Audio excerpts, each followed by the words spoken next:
നമസ്കാരം. CPM കേന്ദ്ര committee അംഗം MLA മുൻ ആരോഗ്യമന്ത്രി KK ശൈലജയാണ് നേരോ നേതാവേ പരിപാടിയിൽ എന്നുള്ളത്. നമസ്കാരം ടീച്ചർ. നമസ്കാരം. ടീച്ചർ ഇത്തവണ മത്സരിക്കുമോ എന്ന ചോദ്യം ചോദിച്ചാൽ പാർട്ടി തീരുമാനിക്കുമെന്നാണ് പറയുകയെന്ന് എനിക്കറിയാം. ഉറപ്പല്ലേ? പക്ഷേ നിയമസഭയിൽ ടീച്ചർ നല്ല ആവേശമായി നിൽക്കുന്ന കുറച്ച് ദൃശ്യങ്ങളാണ് കഴിഞ്ഞ ദിവസങ്ങളിൽ കണ്ടത്. അപ്പോൾ ഒരു വനിതാ മുഖ്യമന്ത്രി എന്നൊരു ചർച്ച, ഒരു പ്രതീക്ഷ വലിയ രീതിയിൽ ഉയർന്നു വന്നിട്ടുണ്ട്. അതേക്കുറിച്ച് എന്താണ് പറയാനുള്ളത്? അതോടൊപ്പം തന്നെ പേരാവൂരിലായിരിക്കും ടീച്ചർ മത്സരിക്കുക എന്നുള്ള കഥകളും ഉണ്ട്. നിയമസഭയിൽ ആവേശം ഉണ്ടായാൽ ഉടനെ വനിതാ മുഖ്യമന്ത്രിയാണോ? ഞാൻ CPIM-ന്റെ കേന്ദ്ര കമ്മിറ്റി അംഗമാണ്. ഞാൻ ആ രീതിയിൽ പ്രവർത്തിച്ചുകൊണ്ടിരിക്കുകയാണ്. ഞങ്ങളുടെ പാർട്ടിക്കകത്ത് ഈ സ്ഥാനാർത്ഥി നിർണയത്തിനെല്ലാം ഒരു രീതിയുണ്ട്. ഞങ്ങളത് ആരംഭിച്ചിട്ട് പോലുമില്ല. ഞങ്ങൾക്ക് ആരംഭിച്ചു കഴിഞ്ഞാൽ വളരെ ചുരുങ്ങിയ ദിവസങ്ങളെ വേണ്ടു സ്ഥാനാർത്ഥികളെ നിശ്ചയിക്കാൻ. അതിനകത്ത് അങ്ങനെ ഞാൻ എന്ന് പറഞ്ഞു വരുന്ന ആളുകളൊന്നുമില്ല, മറ്റ് UDF-നെയൊക്കെ പോലെ. അതുകൊണ്ട് ഞങ്ങളത് ആരംഭിച്ചിട്ടില്ല. ഇലക്ഷൻ ഡിക്ലെയർ ചെയ്ത് കഴിഞ്ഞാൽ ഉടനെ വിത്തിൻ 1 വീക്ക് ഞങ്ങൾക്ക് ഞങ്ങളുടെ എല്ലാ നിയോജക മണ്ഡലത്തിലും സ്ഥാനാർത്ഥികളാകും. ഞങ്ങളത് നിശ്ചയിക്കും. ഇപ്പോൾ ഞങ്ങൾ മറ്റ് ചില കാര്യങ്ങൾ, ഇടതുപക്ഷ ജനാധിപത്യ മുന്നണി ഗവൺമെൻറ് ചെയ്തിട്ടുള്ള പ്രവർത്തനങ്ങൾ ജനങ്ങളിലേക്ക് എത്തിക്കുന്നതിനും അടുത്ത മാനിഫെസ്റ്റോ തയ്യാറാക്കുമ്പോൾ എന്തൊക്കെ ഉൾക്കൊള്ളിക്കണം അത് ജനങ്ങളോട് ചോദിച്ച് ജനങ്ങളുടെ അഭിപ്രായം കൂടി ശേഖരിക്കുകയും ചെയ്യാൻ 3 ജാഥകൾ നടത്തുകയാണ് സംസ്ഥാനത്ത്. ഭാഗമായിട്ടാണ്. അതെ, അതിൻ്റെ മധ്യ കേരള ജാഥയിൽ ജോസ് കെ മാണി ലീഡറായിട്ടുള്ള ജാഥയുടെ ഭാഗമാണ് ഞാൻ. ഇപ്പം ഞങ്ങൾ അതിൽ കേന്ദ്രീകരിച്ചിരിക്കുകയാണ്. അതുകൊണ്ട് ഈ ചോദ്യം ഒന്നും ഉദിക്കുന്നില്ല. സ്ഥാനാർത്ഥിയാണോ, മണ്ഡലം ഏതാണ്, അല്ലെങ്കിൽ ആവുമോ ഇല്ലയോ, അതൊന്നും ഉദിക്കുന്നില്ല. പുറത്തുപക്ഷെ ആ പ്രതീക്ഷയുണ്ട്. പക്ഷേ കഴിഞ്ഞ നിയമസഭാ തെരഞ്ഞെടുപ്പിൽ 2 ടേം വ്യവസ്ഥ എന്നുള്ളത് നിർബന്ധമാക്കി. അങ്ങനെ ഒരു തീരുമാനത്തിലേക്ക് പാർട്ടി വന്നു. അപ്പോൾ 2 ടേം വ്യവസ്ഥയിൽ പുതിയ മന്ത്രിസഭയായിരുന്നു, എല്ലാവരും പുതുമുഖങ്ങളായിരുന്നു. അപ്പോൾ CPM ഒരു വിലയിരുത്തൽ നടത്തിയിട്ടുണ്ടാകുമല്ലോ. ഈ 2 ടേം വ്യവസ്ഥ ഗുണം ചെയ്തോ, ഈ പുതിയ മന്ത്രിസഭ എല്ലാവരും പുതുമുഖങ്ങളായത് ഗുണം ചെയ്തോ എന്നൊരു വിലയിരുത്തൽ നടത്തിയിട്ടുണ്ടാകുമല്ലോ. ഇപ്പോൾ 2 ടേം വ്യവസ്ഥ എടുത്തു കളയാൻ പോകുന്നു എന്നുള്ള സൂചന വരുമ്പോൾ അതൊരു പിഴവായിരുന്നു എന്ന വിലയിരുത്തലേക്ക് എത്തിയിട്ടുണ്ടെന്നാണ് മനസ്സിലാക്കേണ്ടത്. അങ്ങനെ യാതൊരു തീരുമാനവും എടുത്തിട്ടില്ല. ഇപ്പോൾ 1ാമത്തെ ടേമിൽ അന്ന് മത്സരിച്ച പലരും അടുത്ത തെരഞ്ഞെടുപ്പിൽ മത്സരിച്ചിട്ടില്ല. അന്നത്തെ ആരും മോശക്കാരാണെന്ന് പാർട്ടിയോ ഇടതുപക്ഷ മുന്നണിയോ പറഞ്ഞിട്ടില്ല. തോമസ് ഐസക്കിനെ പോലുള്ള, അതുപോലെ G. സുധാകരനെ പോലുള്ള ഒട്ടേറെ നല്ല കഴിവ് തെളിയിച്ച മന്ത്രിമാർ ആ കൂട്ടത്തിലുണ്ടായിരുന്നു. അവരെല്ലാം മോശക്കാരായതുകൊണ്ടാണ് അവരെ പിന്നീട് മത്സരിപ്പിക്കാത്തത് എന്ന് പാർട്ടിയും പറഞ്ഞിട്ടില്ല, ഈ നാട്ടിലെ ജനങ്ങളും അത് കരുതുന്നില്ല. തെരഞ്ഞെടുപ്പ് കഴിഞ്ഞ് മന്ത്രിസഭയിലേക്ക് എടുക്കുന്ന സമയത്ത് പുതുമുഖങ്ങളെ ആവണം എന്ന് ഞങ്ങളുടെ പാർട്ടി തീരുമാനിച്ചതാണ്. ഇടതുപക്ഷ ജനാധിപത്യ മുന്നണി ഇത് അംഗീകരിച്ചു. അതും ആരും മോശക്കാരായിട്ടല്ല മത്സരിച്ചവരെ. അന്നത്തെ ഞങ്ങളെല്ലാം ചർച്ച ചെയ്ത് അന്ന് അതാണ് നല്ലത് എന്ന് തീരുമാനിച്ചു. ആ തീരുമാനത്തിനൊരു കോട്ടം ഉണ്ടായിട്ടില്ല. ടീച്ചറുടെ കാലത്ത്, 1ാം പിണറായി സർക്കാരിന്റെ കാലത്ത് ആരോഗ്യവകുപ്പ് മന്ത്രിയായിരുന്നു. അന്ന് വളരെയധികം പ്രതിസന്ധികളിലൂടെ കടന്നു പോയതാണ്. അന്ന് കോവിഡ് കാലം, നിപ്പ കാലം. ആ സമയത്തൊക്കെ തന്നെയും അപ്രോച്ചബിൾ ആയിട്ടുള്ള ഒരു മന്ത്രി എന്ന നിലയ്ക്കാണ് ടീച്ചർ ശ്രദ്ധിക്കപ്പെട്ടത്. അപ്പോൾ ആളുകൾക്ക് ആവശ്യമുള്ളപ്പോൾ അവരുടെ അടുത്തേക്ക് എത്തുക, ആശുപത്രിയിലേക്ക് പാഞ്ഞ് എത്തിക്കൊണ്ടിരിക്കുന്ന ഒരു മന്ത്രി എന്ന നിലയ്ക്ക് അത് ഒരു ബോധപൂർവം എടുത്ത തീരുമാനമായിരുന്നു, അങ്ങനെ വേണം പ്രവർത്തിക്കേണ്ടത് എന്ന്. ഞങ്ങളാരും ഒരു PR-ന്റെ ഭാഗമായിട്ടോ അല്ലെങ്കിൽ മുൻകൂട്ടി ഒരു തീരുമാനം എടുത്തിട്ടോ പ്രവർത്തിക്കുന്നവരല്ല. PR എന്നല്ല ഉദ്ദേശിച്ചത്. അല്ല, മനസ്സിലായി എനിക്ക്. അങ്ങനെ ഒരു നിർദ്ദേശമോ അല്ലെങ്കിൽ സ്വയം അങ്ങനെ ഇങ്ങനെ ഒരു അഭിനയമല്ല അത്. ഞങ്ങൾക്ക് അഭിനയിക്കാൻ അറിയില്ല. ഞാനൊട്ടും അങ്ങനെ അഭിനയിച്ചിട്ടേ ഇല്ല. അതൊരാവശ്യകതയായിരുന്നു. നന്നായിട്ട് പ്ലാൻ ചെയ്ത് അത് ഇംപ്ലിമെൻ്റ് ചെയ്യാനുള്ള ടീം ഉണ്ടാക്കിക്കൊണ്ട് മാത്രമേ ഒരു പ്രശ്നത്തെ നേരിടാൻ പറ്റൂ. അപ്പോൾ ഞങ്ങളുടെ പ്ലാനിങ് വിജയിച്ചു. അത് മുൻകൂട്ടി തീരുമാനിച്ചതല്ല, ആ സമയത്തിൻ്റെ ആവശ്യകതയാണ്. ഇത് തന്നെയാണ് കോവിഡ് വന്നപ്പോഴും കേരളത്തിൽ വന്നിരിക്കുന്ന ഒരു മാറ്റം. ഇപ്പോൾ ഈ 5 വർഷത്തിലെ ഒരു കണക്ക് പറയുന്നത് ഈ 1300 ചെറിയ ക്ലിനിക്കുകളും 444 ചെറിയ ആശുപത്രികളൊക്കെ പൂട്ടിപ്പോയി. അപ്പോൾ എല്ലായിടത്തും ഈ ആഗോള ഭീമന്മാർ വന്ന് ഫണ്ട് ചെയ്തുകൊണ്ട് വലിയ ആശുപത്രികൾ തുറക്കുകയാണ്. അപ്പോൾ അതിലേക്ക് പോകാൻ നിർബന്ധിതമാകുന്ന ഒരു സാഹചര്യമുണ്ട്. അതിങ്ങനെ വർദ്ധിക്കുന്നത് ആശങ്കപ്പെടുന്നതല്ലേ? വളരെ ഗൗരവതരമായൊരു വിഷയമാണത്. അതായത് കേരളം നിലനിൽക്കുന്നത് ഗവൺമെൻറ് ആശുപത്രികൾ കൊണ്ട് മാത്രമല്ല. കേരളത്തിൽ വളരെ വർഷക്കാലം മുമ്പ് തന്നെ കൊച്ചു കൊച്ചു സ്വകാര്യ ക്ലിനിക്കുകൾ, ചെറിയ ആശുപത്രികൾ ഇതെല്ലാം ഉണ്ട്. ഇനി വലിയ ആശുപത്രികളും സ്വകാര്യ മെഡിക്കൽ കോളേജുകളും ഒക്കെ ആയാൽ തന്നെ അവയെല്ലാം കേരളത്തിനൊരു ക്രൈസിസ് ഉണ്ടാകുമ്പോൾ നന്നായിട്ട് സഹകരിക്കുന്നവരാണ്. ഇത് ആരോഗ്യ രംഗം എന്നുള്ളത് തെരഞ്ഞെടുപ്പിൽ ഒരു പ്രധാനപ്പെട്ട വിഷയമാണ്. അപ്പോൾ UDF-ഉം അവരൊരു കോൺക്ലേവ് നടത്തി. ആ കോൺക്ലേവ് ശേഷം ഒരു കമ്മീഷൻ രൂപീകരിച്ചു, അവരുടെ ചില പഠനങ്ങൾ. ആ കമ്മീഷൻ രൂപീകരിക്കുമ്പോൾ തന്നെ നിരവധി ഡോക്ടർമാർ, ഇപ്പോൾ ഇടതുപക്ഷമായി ചേർന്ന് നിൽക്കുന്ന ഡോക്ടർമാരടക്കമുള്ളവരിൽ നിന്നും അഭിപ്രായങ്ങൾ തേടി. Doctor B. ഇക്ബാൽ അടക്കമുള്ളവരുടെ അഭിപ്രായങ്ങൾ പറഞ്ഞിട്ടുണ്ട്, ഡോക്ടർ രാമൻകുട്ടി. അപ്പോൾ അവരുടെയൊക്കെ നിർദ്ദേശാനുസരണമാണ് ഒരു ഷീ ഹോസ്പിറ്റൽ എന്നൊരു ആശയം അവർ മുന്നോട്ട് വെച്ചത്. അതിനെ എങ്ങനെയാണ് ടീച്ചർ കാണുന്നത്? ഏത് നല്ല നിർദ്ദേശവും ഇടതുപക്ഷ ജനാധിപത്യ മുന്നണി സ്വീകരിക്കും. അവർ നടത്തിയ പഠനം ആധികാരികമാണെങ്കിൽ അതൊരു പഠനമാണല്ലോ, അറിവൊരിക്കലും മോശമാവുന്നില്ലല്ലോ. അതുകൊണ്ട് മൂന്നാമതും ഇടതുപക്ഷ ജനാധിപത്യ മുന്നണി വന്നാൽ അത്തരത്തിലുള്ള നല്ല പ്രായോഗികമായ നിർദ്ദേശം ഉണ്ടെങ്കിൽ അത് സ്വീകരിക്കും. പക്ഷെ അതിന് കാത്തു നിൽക്കാതെ തന്നെ കേരളത്തിൻ്റെ ആരോഗ്യ മേഖലയെക്കുറിച്ച് സമഗ്രമായി ഇടതുപക്ഷം പഠിച്ചിട്ടുണ്ട്. ടീച്ചറുമായി ബന്ധപ്പെട്ട് കഴിഞ്ഞ കുറച്ച് ദിവസങ്ങളിൽ ചില വിവാദം, ടീച്ചർക്കെതിരെയുള്ള പരാമർശങ്ങൾ, ട്രോളുകൾ വരുന്നു.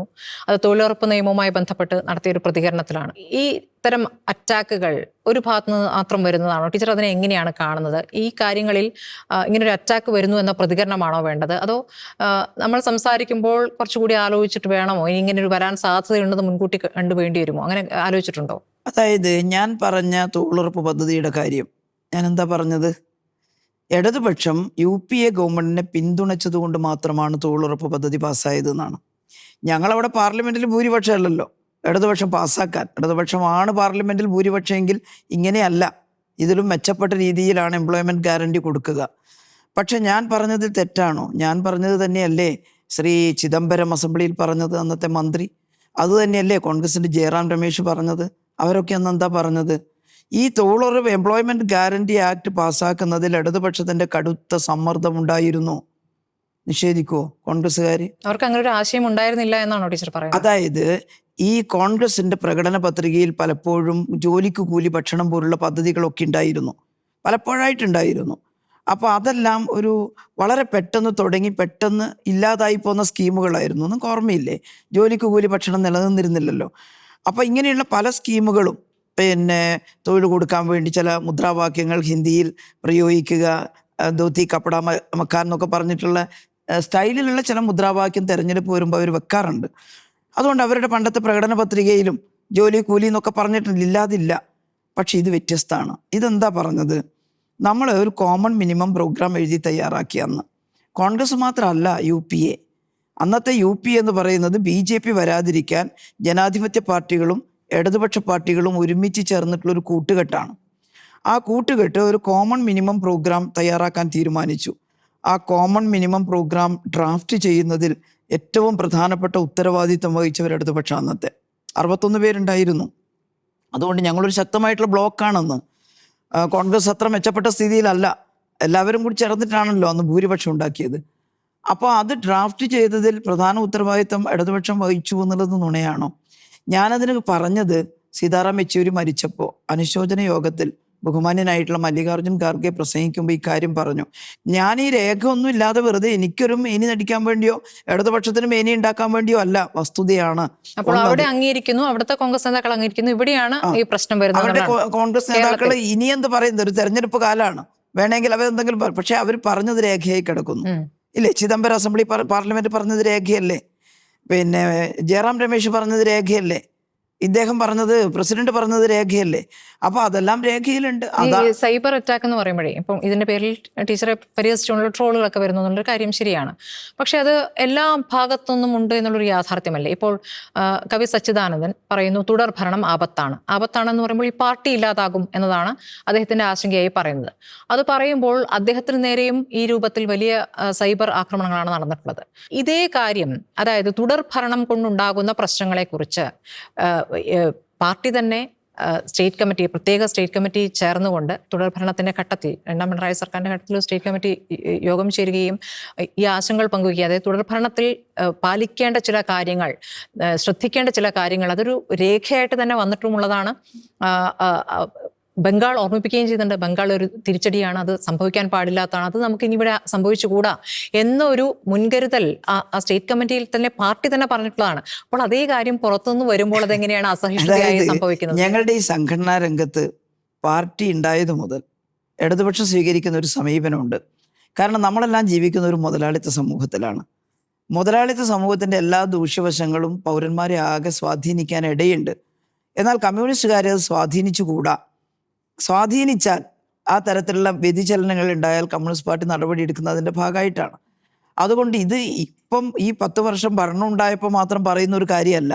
തുടർച്ചയായിട്ട് പാർട്ടി അണികളെ നിരന്തരമായിട്ട് പഠിപ്പിക്കുന്ന ഒരു കാര്യം, ഈ ദോഷവശങ്ങളൊന്നും ഉണ്ടാവരുത്. നമ്മൾ ജനകീയരാവണം, ജനങ്ങളുടെ കൂടെ നിൽക്കണം, അവരുടെ പ്രശ്നങ്ങൾ കേൾക്കണം, സംസാരിക്കണം.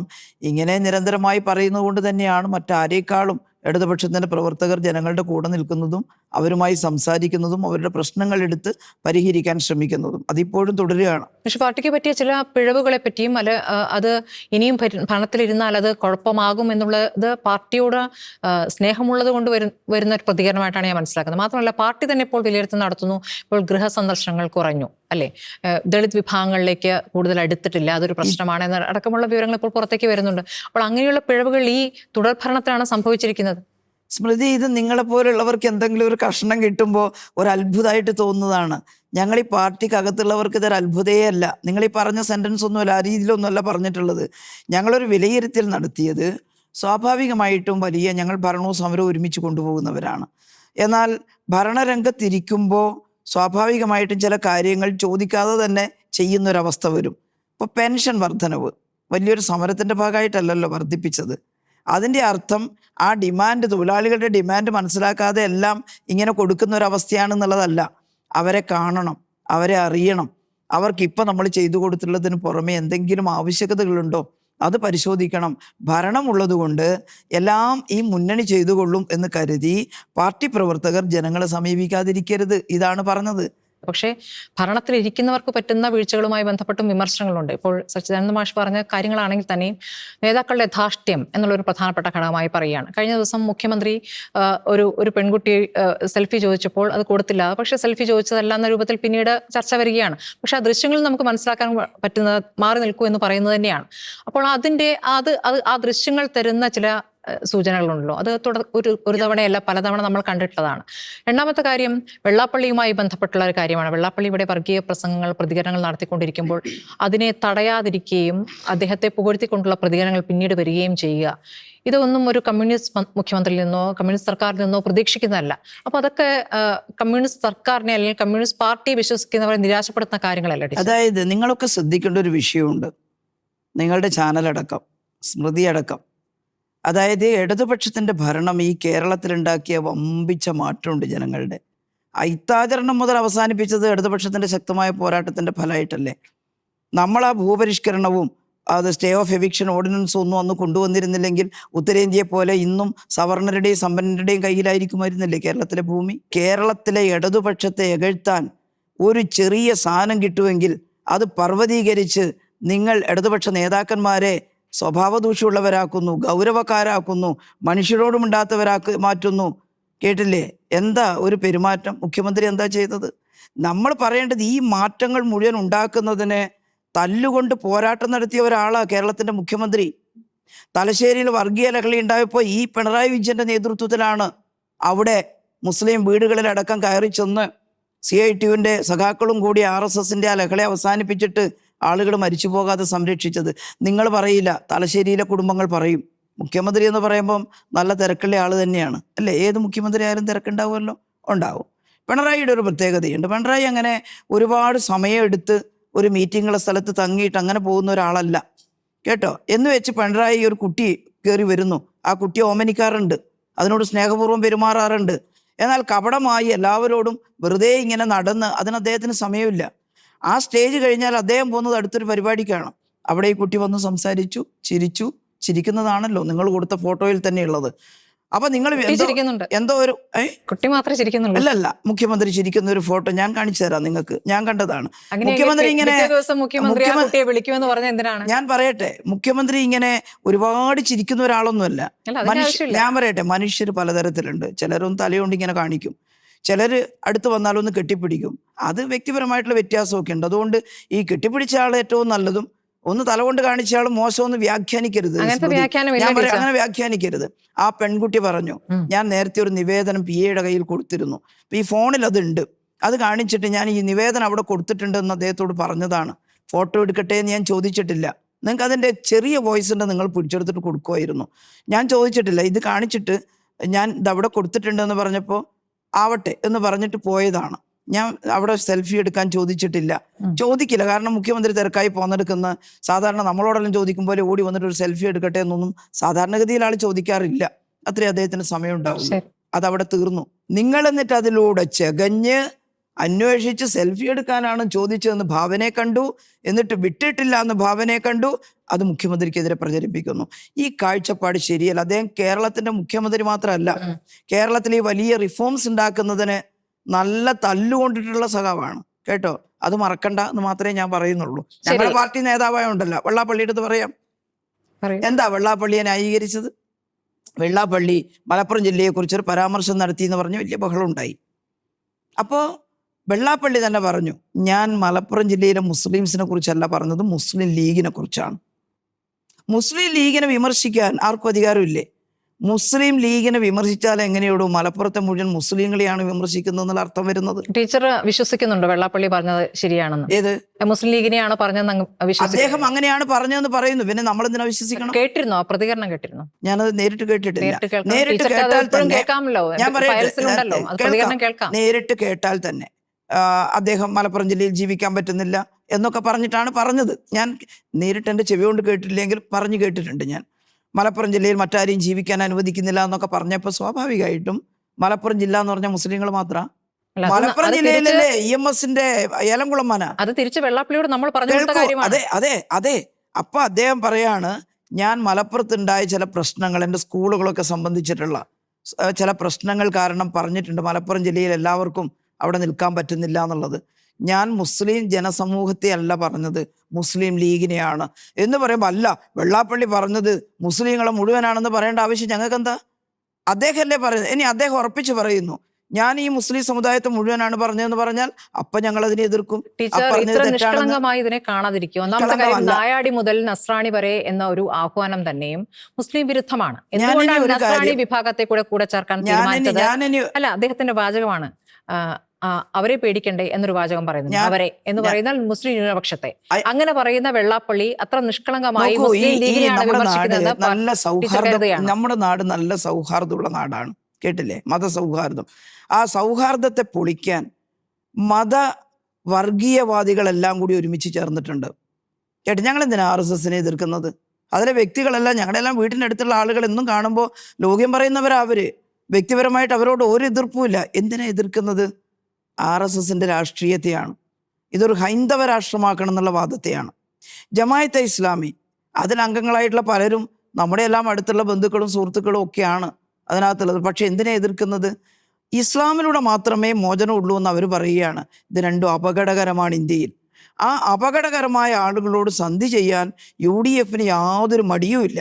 എന്നാൽ വെള്ളാപ്പള്ളി നടേശനും അതുപോലെ മുസ്ലിം സമുദായത്തിനകത്തുള്ള സുന്നി വിഭാഗവും എല്ലാം സാമുദായിക സംഘടനകളാണ്. അവർ വർഗീയവാദികളല്ല. ആ സാമുദായിക സംഘടനകളോട് ചില കാര്യങ്ങളെല്ലാം എതിർപ്പുണ്ടെങ്കിലും വർഗീയവാദികളോടുള്ള വിദ്വേഷം നമ്മൾ അവരോട് വെക്കേണ്ടതായിട്ടില്ല. ഇനി അവർ പറയുന്നതിൽ എന്തെങ്കിലും സ്മൃതി ഇപ്പോൾ പറഞ്ഞ പോലെ കുഴപ്പമുണ്ടെങ്കിൽ നമുക്ക് വിമർശിക്കാം. പക്ഷെ ഇതിനെ രണ്ടിനെയും ഒരേ തൂവൽ പക്ഷികളായിട്ടല്ല കാണേണ്ടത്, കേട്ടോ. സാമുദായിക സംഘടനകൾ പറയുന്നതിൽ തെറ്റുണ്ടെങ്കിൽ വിമർശിക്കാം. പക്ഷെ അവരൊരു വർഗീയവാദപരമായ സംഘടന പറയുന്നത് പോലെ ഈ നാട്ടിൽ വർഗീയ കലാപം അഴിച്ചുവിടാൻ മാത്രമുള്ള വലിയ അപകടകരമായ കാര്യങ്ങളാവില്ല.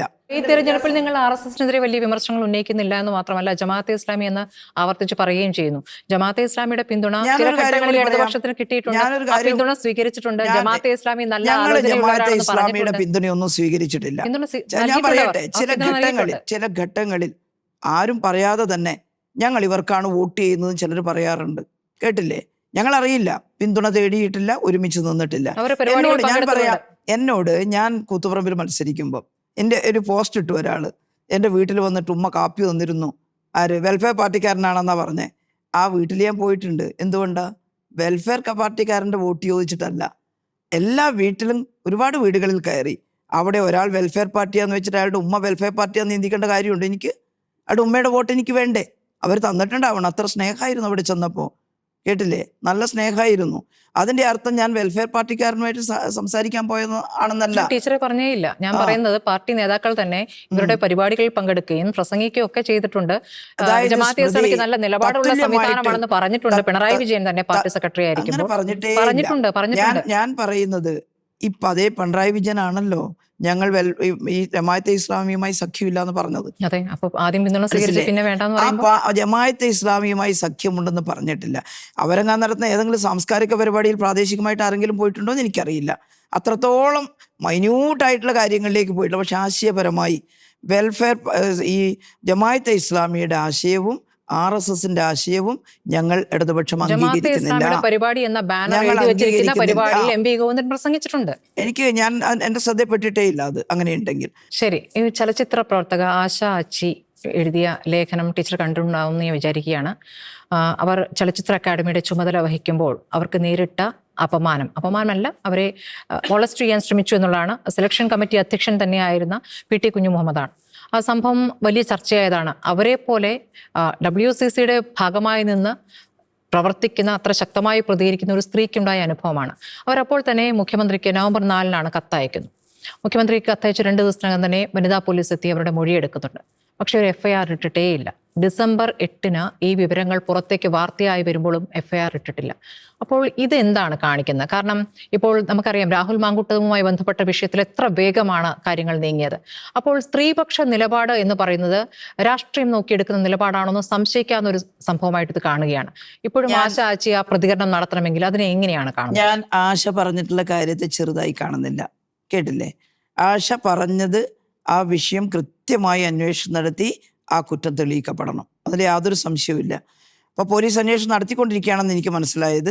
അതിൻ്റെ ഇപ്പോഴത്തെ സ്ഥിതി എന്താണ് എന്നുള്ളത് നമുക്ക് അന്വേഷിച്ച് നോക്കാം. ഞാൻ പറയട്ടെ, അറസ്റ്റ് ചെയ്തല്ലോ.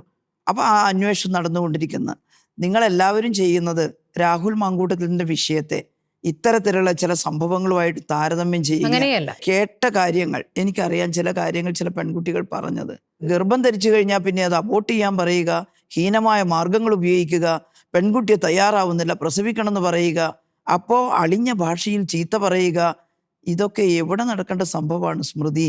എന്നിട്ട് അതിനെയെല്ലാം താരതമ്യം, ഏതെങ്കിലും ഒരു ചെറിയ കേസ് ഉണ്ടായി, ചെറുതെന്നും എല്ലാ കേസും വലുത് തന്നെ, ഒരു കേസ് ഉണ്ടായാൽ നിങ്ങൾ ഈക്വലൈസ് ചെയ്യുകയാണ്. നിങ്ങളെപ്പോലുള്ള മാധ്യമപ്രവർത്തകർ.